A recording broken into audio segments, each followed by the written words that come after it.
Egypt here is being built by the Israelis, and it's a large steel wall. I'm going to show you when I get over here on the computer and put it up on the screen, but I'm going to show you Rachel's last press conference.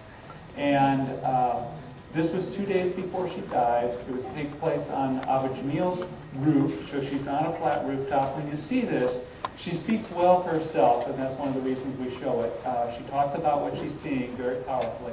But you can see a lot of it for yourself. So look behind Rachel. You can see this steel wall being constructed.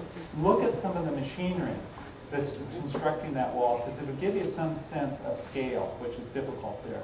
If you look just beyond the wall that you can see behind Rachel, you're going to see some green trees.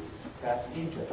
If you look in front of the wall, it's pretty disturbing what you see. If you look out to your right, you can see some of the homes and what was right behind Rachel, because it had been homes and shops and I think some small gardens of things. It's all destroyed there, so you can see that for yourself. And look, I sometimes tell people, look at some of the houses around Rachel. You'll see the bullet holes. Look at Rachel's feet, and I'll talk a little bit more about the rebar that you see there if we get time. So I'm going to show you now Rachel's last press conference.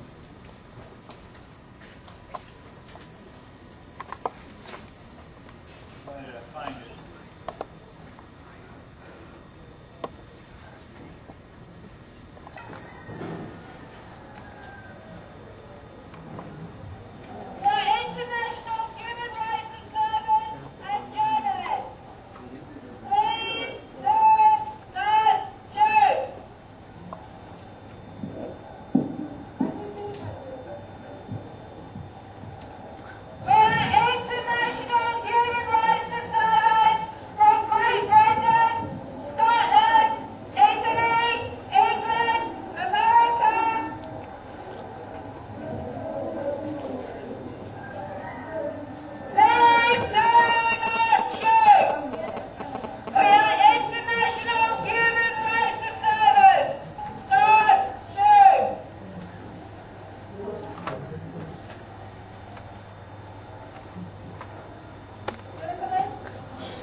That's an enormous question. I've been here for about a month and a half now, and this is definitely the most difficult situation that I've ever seen. In the time that I've been here, children have been shot and killed. On the 30th of January, the Israeli military bulldozed the two largest water wells, destroying over half of Rafah's water supply. Every few days, if not every day, houses are demolished here. People are economically devastated because of the closure of the borders into Egypt and the extreme control of the Gazan economy by Israel. I came to look at the aftermath of a place where 25 greenhouses had been demolished on the other side of Rafah, destroying the livelihoods of about 300 people, and that had taken place while they rounded up about 150 men, held them under a sniper tower, and shot around them to contain the men, the farmers in the area. So I feel like what I'm witnessing here is a very systematic destruction of people's ability to survive. And that is incredibly horrifying. It's incredibly horrifying.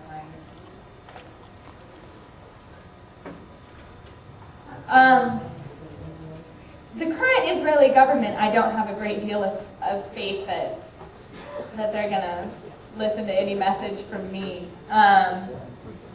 I think it has become clear that this government does not care about the safety of its own people and doesn't care at all about the lives of Palestinian people.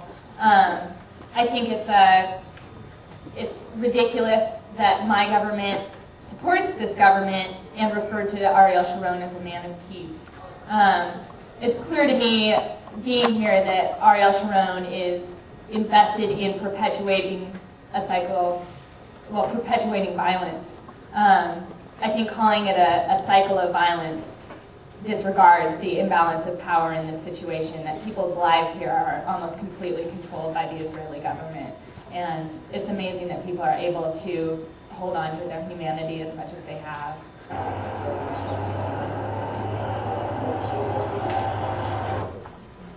Sometimes it takes a while for it to set in what is happening here, because I think many of the people here, they try to maintain what they can of their lives, and I don't know, maybe it has to do with protecting their children, that they try to be happy, joke with their children. So sometimes it takes time to it's hard to hold in your mind, you know, the complete reality of what's happening here. Sometimes I'm sitting down to dinner with people and I just realize that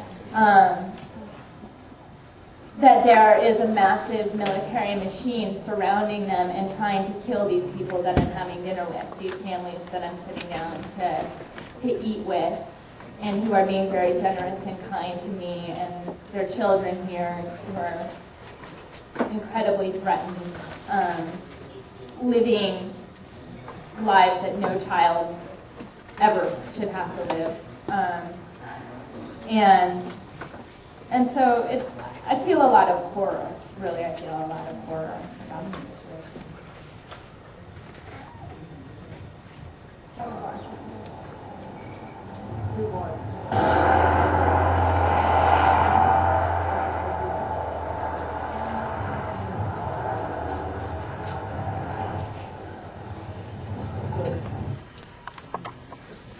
Rachel grew up in Olympia, Washington. She loved Seattle, the mountains, the forest, and the sea. She was a writer, and as was mentioned to you earlier, we now have her writing collected, writing from throughout her life, collected in her book, Let Me Stand Alone, The Journals of Rachel Corrie. I'd like to read just a paragraph from the book because Rachel's writing, to some degree, is why I think people are still talking about her. People knew about what she did in 2003, but it was really her writing from Gaza that captured the imagination of people who heard about that writing. They saw it particularly in the Guardian newspaper in London. The Guardian, Rachel's writing had had an enormous impact on our family, on our understanding of what was happening there. And so when she was killed, we decided that those words should be released to the world. And the Guardian picked them up because they said they hadn't seen something that so personally talked about and described the situation in Gaza. And as a result of that, the Guardian in London published that writing, which has led to much, much more attention to Rachel's writing. And I just want to share with you a paragraph in which she talks about herself as a writer.